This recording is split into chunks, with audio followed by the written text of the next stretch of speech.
This is quite the turnout here in Texas. Very, very impressive. The venue's great, and the organizers have been actually really good. So this has been good so far. I look forward to see what's going on tomorrow.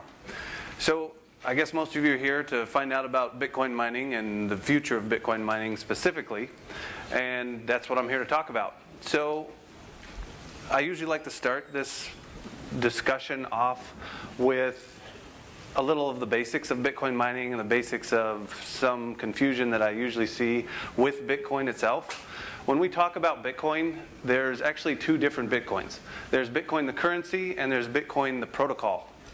And a lot of people don't understand this. And if you start talking to them about Bitcoin the currency and you kind of fade into Bitcoin the protocol, they get very confused because they're very different things, even though they have the same name. So Bitcoin the currency, it is used for trade. That's how you spend money. That's how you receive money. Merchants accept it. Merchants spend it. You accept it. You spend it.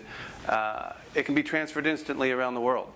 It's stored in a wallet. It's defined by its public and private keys, and it's referred to as BTC. Bitcoin the protocol is none of these things. It's not used for trade. It can't be sent or received. It can't be transferred. But it does define what a wallet is. It defines what the private and the public keys are. It defines how they're used. And it defines the nodes, which are the peers, how they communicate with each other. And it's never called BTC. So when you are talking to someone about Bitcoin, you need to be cognizant of the differences between these two things. So Bitcoin is a deflationary currency. And we have both inflationary and deflationary currencies. And what that means is US dollars, British pounds, the euro, they're all inflationary currencies. That means your US dollar will be worth less tomorrow than it is today. Now why is that? That's because they're printing more of it. There will be more dollars in existence tomorrow than there is today, so each individual dollar will be worth less. Bitcoins are just the opposite. There is a limited number of them. There will only ever be just under 21 million created. And they will not print or mint or make any more after that. That's why it's deflationary, because they will be worth more tomorrow than they are today. There's actually more than just the deflationary aspect of that. Because there's no more, and because of the nature of Bitcoin, Bitcoins will get lost over time. They will be destroyed either through losing your wallet. Someone dies and nobody knows how to access their Bitcoin. They destroy their private key. So as time goes on and there's no more printed, there will be less and less Bitcoins in circulation, and that means each individual Bitcoin will be worth more. Now, one of the important aspects about Bitcoin is its divisibility. Unlike fiat currency, Bitcoin can be divided into much smaller units. Fiat currency can be divided into 1/100th of the base unit. In the US, that's 1 penny. We know that is 1 penny. So you can never have anything costing less than 1 penny.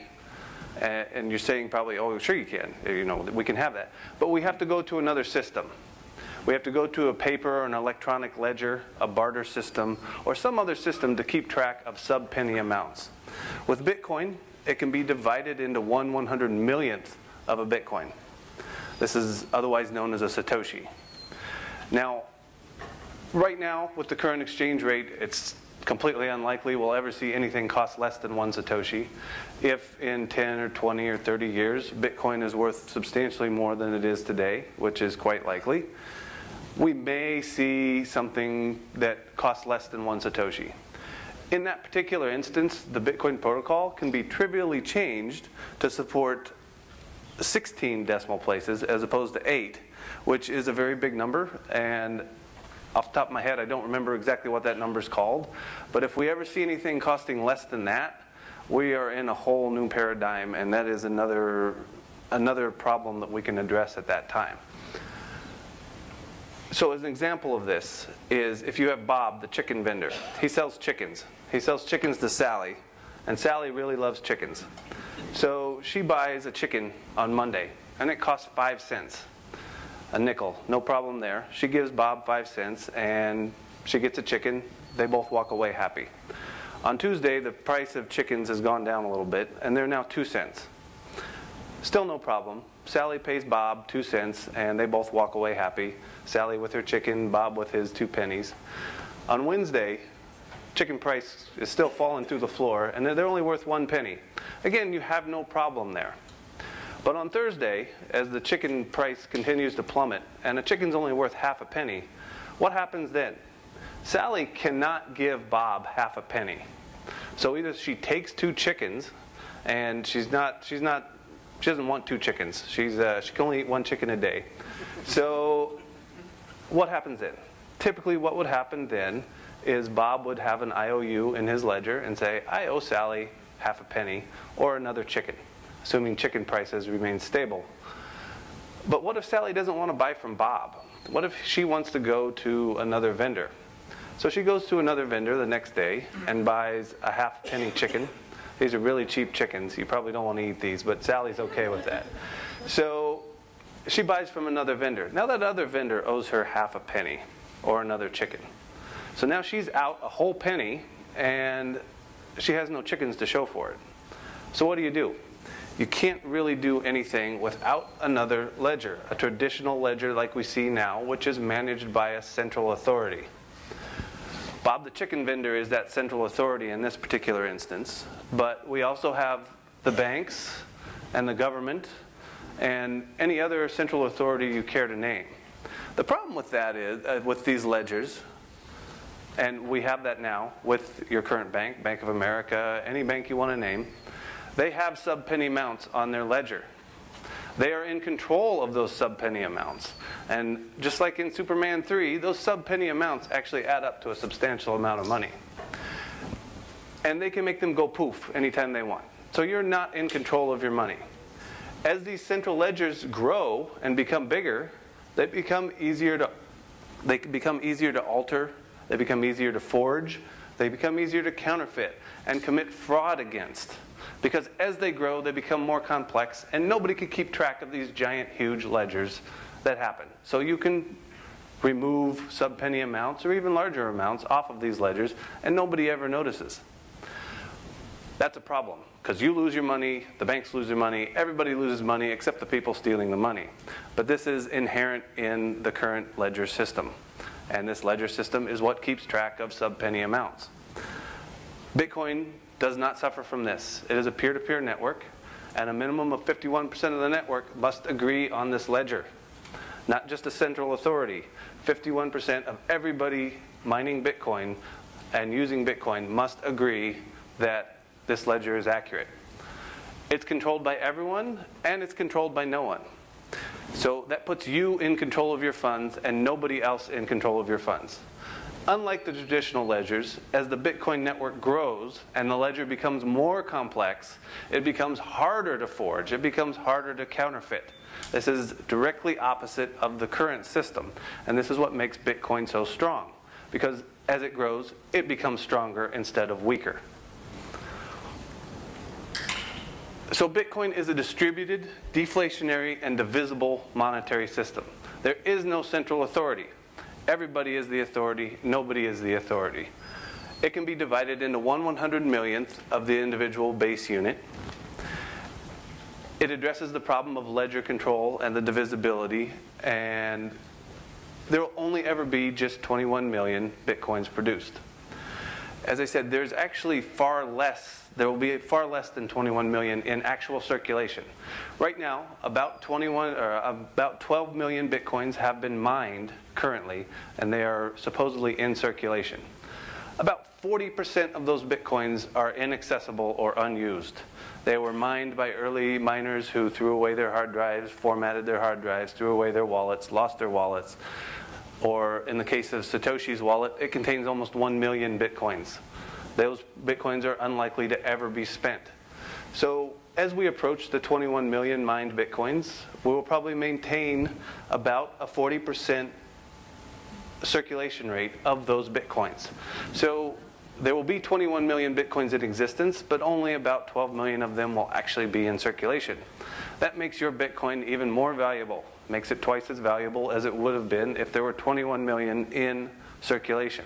A lot of people don't realize this. So let's talk about mining. If you've ever tried to describe Bitcoin to somebody, you understand how difficult that is to get them to wrap their brain around that. Now try to describe Bitcoin mining to people. It's even harder. So how does Bitcoin mining work? Mining works by having people all over the world using computers or specialized hardware that process Bitcoin transactions. And I hate the term Bitcoin mining because it is not mining. You don't have a pickaxe, you're not out in the field, you're not digging a hole somewhere looking for money. What Bitcoin mining actually is, and what it's referred to in the financial world, is transaction processing or transaction clearing. And that's what you are doing when you are a miner. So with a traditional transaction network that everyone is familiar with is Visa or MasterCard or American Express. There are two parts to Visa. There is the transaction processing part, and then there is the exchange part.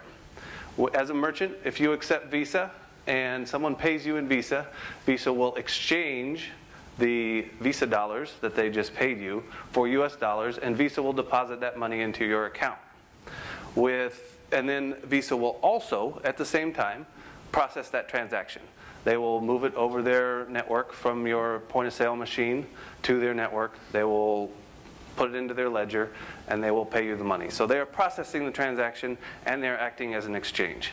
Bitcoin decouples these two things, and the miners take over the place of the transaction processing, and the exchange portion of that is either handled through a traditional exchange, as we're familiar with, Kraken, any of the other exchanges that we have out there, or you have things like BitPay or Coinbase who handle the exchange internally and deposit money into your account. They don't actually do transaction processing. So these two things are separated with Bitcoin mining. Now, how does that actually work? How does that actually function? We start with what's called the Genesis block. This was the first block in Bitcoin ever created. It was the one Satoshi actually created and put in the newspaper headline into the Coinbase, and to verify that nothing was pre-mined, there was no extra coins out there floating around that nobody knew about. So what is the blockchain? Talking about the Genesis block, well, what the heck is the blockchain? It's an unbroken chain of blocks starting with the Genesis block. Changing, altering, or forging any value of a block will invalidate every subsequent block after that. Now, with the exception of the Genesis block, each block after the Genesis block is based on the value of the previous block. And this is what makes the Bitcoin blockchain secure. So if block number 2 is based on the value of block number 1, and block number 3 is based on the value of block number 2, if you change the value of block number 1, it changes the value of block number 2, which changes the value of block number 3, and invalidates every block after that, so forth, and so forth. As I said, in reality, Bitcoin mining is actually transaction processing. So an example of basing the values and what you have with a block. Let's describe how you generate a block. You take the value, and we'll use a simplistic method to describe this. You take the value of the previous block, whatever number that is. You take the transactions that go into that block. Each transaction that is put into that block, where you send a Bitcoin to somebody is a transaction, that value is added to the block. So it is added to the value of the previous block, it's added to the value of all the transactions in there, and it's added to a random number of the block. And you come up with another value as you run it through the it's called the SHA-256 algorithm. And this is the complex mathematical algorithm that allows the blockchain to be secure. So the SHA-256 algorithm spits out another number after you add all these numbers together. If that particular number matches what the network is looking for, which is defined by the network difficulty, you suddenly have a new block and you're rewarded with coins and everybody's happy. However, the chances of that happening are very slim, and this is based off the network difficulty. So what the transaction processors or the Bitcoin miners do is purchase and operate hardware that can do these SHA-256 calculations very quickly. And the faster you can do these, the more likely you are to create a new block and earn the 25 Bitcoins that come with that, along with the transaction fees, which I'll talk about in a moment. So why would anyone do this? Because this gets kind of expensive, especially when you're buying specialized hardware to do this, and to operate that hardware is expensive for the electricity. So we have two incentives to get people to mine and process these transactions. That's the block rewards and the transaction fees. Now, the block reward, which started at 50 Bitcoins per block that you create, it halves every 4 years. It is currently at 25 Bitcoins, and that occurred in about November of 2012, and it will halve again sometime around 2016 to 12.5. Every 4 years after that, it will continue to halve. So what this means is, while we will have 21 million Bitcoins, and while the last Bitcoin will be mined sometime in the year 2140, over 100 years from now, 95% of the Bitcoins will be mined within the next 20 years. So the block rewards will be very minimal after 2024 or 2028. There will be hardly anything left in block rewards. And I'm building up to why mining is going to be important. Because when you explain this to people, people say, well, once the block rewards are gone, why is anyone going to mine? Because they won't make any money. So as I said, the block rewards will dwindle away, and within 20 years, there won't be very much in block rewards anymore. You'll be getting less than a Bitcoin per block created. And that is not incentivizing anybody to mine. So we have what are called the transaction fees. And these fees are voluntary. You do not have to pay them. Unlike Visa and MasterCard and American Express, who charge you a transaction fee between 2 and 5% of your transaction, you don't have to pay these fees. But because they are voluntary, that does not mean they are not going to be required. Now, what do I mean by this? When you have a transaction and you put it onto the network, the miners need incentive to mine your transaction, to process your transaction. And this will happen through the transaction fees. So as we are seeing, and this shift is starting now, it's very small, you probably don't notice it, but in 2 or 3 years, you will notice it. Maybe even by the end of this year, you will notice it. If you don't include a transaction fee on your transaction, the miners will have no particular reason to mine it, because they will be prioritizing the transactions with fees attached. And if you don't have a fee attached to it, they will ignore your transaction. Now, why would they do this? Up until now, the space available in a block has been more than the transactions available on the network. Right now, we have less than, on average, we have less than 6 transactions per second. As we approach 6 transactions per second and cross the threshold from less than 6 to more than 6 transactions per second, the miners will not be able to include every transaction that happened since the previous block into the next block. This is not a technical limitation on Bitcoin. This is a practical limitation of transferring as much information in that block in a rapid amount of time as possible. And the reason the miners want to do this is because they will suffer what's called an orphan block if they try to transfer too much information in a block in a short period of time. And an orphan block is where 2 miners find the same block at the same time and broadcast it to the network. If one miner has a smaller block than the other, it's more likely that that miner will have their block accepted by the network compared to the miner with a larger block. Meaning the miner with the larger block will have an invalidated block and he will lose out on the 25 Bitcoins. Nobody wants that. So they will keep the block size small, under 1 megabyte. This allows rapid transfer of the block. This arbitrary 1 megabyte limit is what will cause your transaction that has no fee or a very low fee to be ignored.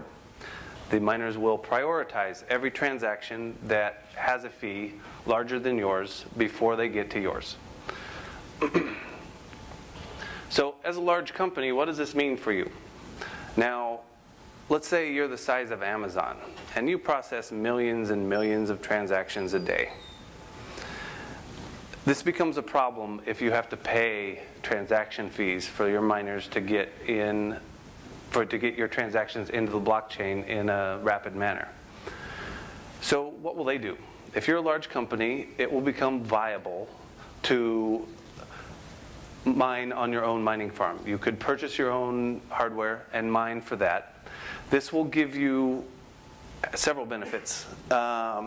Let's say you are paying 1 penny per transaction, and if you're the size of Amazon and you're doing, just 1 million transactions per day, that still adds up to $10,000 per day in transaction fees, which is over $3 million a month. Now, just that cost savings alone is an added benefit to maintaining your own mining farm, and you can maintain a substantial mining farm for $3 million a month. So it's a cost-saving measure. But in addition to the cost-saving measure, you also are able to process transactions with transaction fees, and you suddenly turn your cost-saving measure into a revenue-generating measure. So you could gain the transaction fees as a large company from other people that are producing transactions and paying fees. You can save your $10,000 per day transaction fees that you would normally pay. So it's a win-win situation for any large company to maintain their own mining farm. And while it is expensive and costly to do this, what do you do if you're a medium-sized company? Now, this is the important thing for probably most everyone in here. If you're a medium-sized company, you want to, I'm sorry, is there, what? Okay. Sorry. So if you're a medium-sized company, you want to hire out your mining to a company that's what they do. They mine. They mine for people. And you may pay them a monthly fee of $200, $300, $400 to mine your transactions, and you don't pay a fee on those transactions. They will prioritize your transactions over other people's transactions for a flat fee every month. This will give you the ability to send as many transactions as you want without having to pay those transaction fees, and it will save you money in the long run. Nobody is doing this right now, but there are a number of companies that are gearing up and setting up to do this currently. I'm going to rush through this, skip a couple things. If you are a small company, you end up paying the transaction fees. They're cheap. They're much less than Visa and MasterCard, and it's easy to do. If you have 10 or 20 transactions a day, you end up paying 20 cents a day in transactions instead of $2 or $3 or $4 a day compared to what you would with credit cards. This also gives you security benefits. Allows you to mine your own transactions and create these transactions before they're alerted on the network. There are a number of reasons why you would want to do this. I'll be happy to discuss those with anybody. It gives you the option to reject transactions that you disagree with. This makes Bitcoin mining a democratic process, where if enough people agree with you, the people that are trying to process transactions will be rejected from the Bitcoin network, because everyone has a vote as a miner. You can mine philanthropically or not-for-profit or for tax or accounting benefits. Let's say you have Wikipedia that needs transactions processed. You can donate some of your mining power to Wikipedia and take that off on your taxes. Or if you just want to be philanthropic, you are mining for them and they don't have to pay for the mining to get their transactions processed. One other topic I want to address with the Bitcoin mining is the decentralization of mining. I get this quite a bit with people. They claim that, oh, these ASICs, these specialized hardware, they are centralizing mining. That is not true. The advent of ASICs are actually decentralizing mining. Right now, there are approximately 12 miners on the Bitcoin network. You're saying, how can this be? There's hundreds of miners everywhere. If you're mining in a pool, and 99% of people are mining in a pool, you are not a miner. You are supplying hashing power to the miners. So the top 4 pools control about 80% of the hashing power on the network. The top 12 pools control 98% of the hashing power on the network. So the industrial scale miners, the ones that will be running their own mining farm, and as we go forward, the people with the large mining farms, they will be solo mining. They will be not connecting to a pool. They will be further decentralizing the Bitcoin mining network. So right now we are not decentralized, contrary to the popular belief.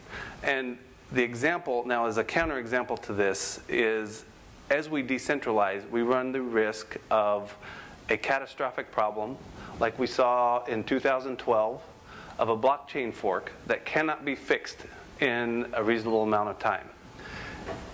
In 2012, if we had not had a centralized mining system, we would not have been able to contact enough people to fix the blockchain fork.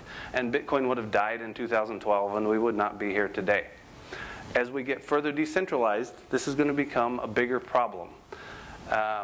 So we have the lesser of two evils. Do we decentralize or do we centralize mining? If it's centralized, we can fix problems rapidly. If it's decentralized, we run the risk of Bitcoin having a catastrophic failure and we can't fix it in time. So mining for the future, it's not dead. I hear that a lot. I hear mining is dead a lot. It's not true. Mining is undergoing a shift from mining for profit to mining to make a profit as a mining company or as a large company to save yourself money or to make a profit from mining. Right now, a lot of people are just mining to make a profit. It's a subtle but distinct difference. Mining will be all about priority and transaction fees. The higher priority you need your transaction processed, the higher transaction fee you have to pay, unless you have your own mining farm. So anyone operating in the Bitcoin space, they need to be aware of mining, what it means to them, what they're going to have to pay to get their transactions processed, and how they can maybe garner the opportunity that presents for them, depending on the size of your company. So mining is alive and well. It will be in the future. It's not going to die. Just because the block rewards are dwindling does not mean mining will stop. I thank you for taking the time to listen to me, and I'll turn it back over here unless we have time for any questions. Or we do have about 10 minutes for some Q&A, so it's part of the program. Okay, Let's, all right. Get some audience questions and form a queue right by me. I'd be happy to hand or hold the mic for you.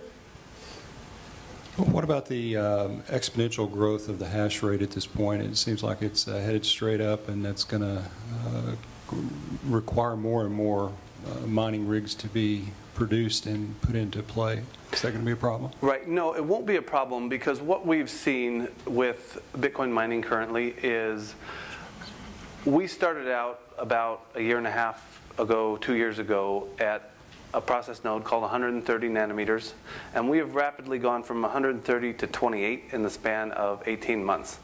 And that technology, march of technology for Bitcoin mining took 15 years in the normal space.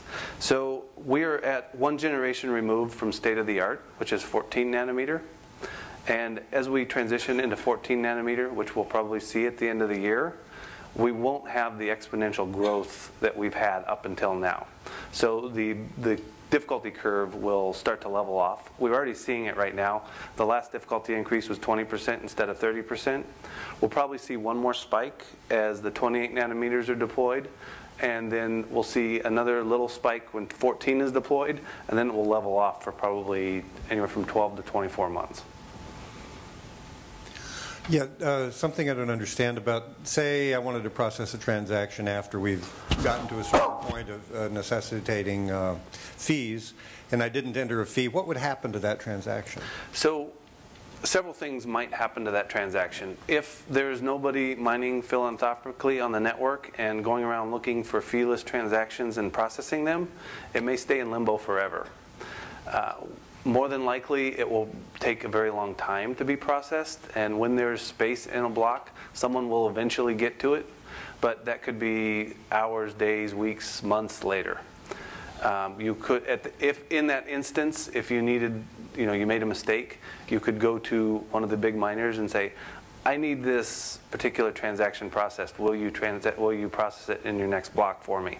They may charge you a fee. They may do it for free, but that could be done as well. Okay, thanks.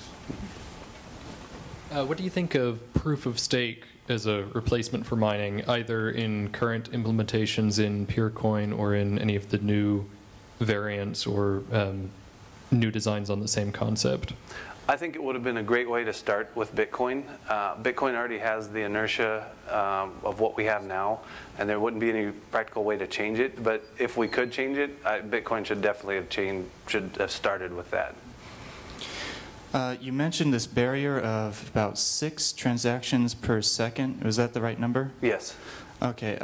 For people talking about Bitcoin and its future, to be limited to 6 transactions per second just doesn't seem like Bitcoin can become a global power if it's limited like that. Is there any way to increase it to a lot more than 6 transactions per second? Yes. So the 6 transactions per second is not a technical limit.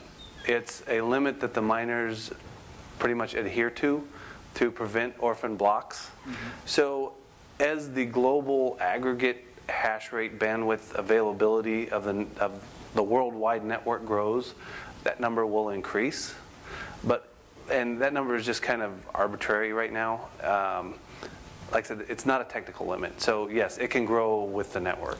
Okay, but so it's a limit more on the internet, based on the internet, the As an broadband. aggregate around the world, yes. The faster your transaction can propagate around the world, the more transactions you could stuff into a block. So just because your connection is maybe Google Fiber at 1 gigabit, you have to take into account the entire network's average bandwidth, which is actually fairly low. Okay, well, yeah, so I don't see that barrier of the aggregate internet being increased to higher than 6 transactions per second anytime soon, but I do see that being a big problem for the growth of Bitcoin itself. It is. So what we're going to probably see in the beginning is transactions taking longer and longer to process.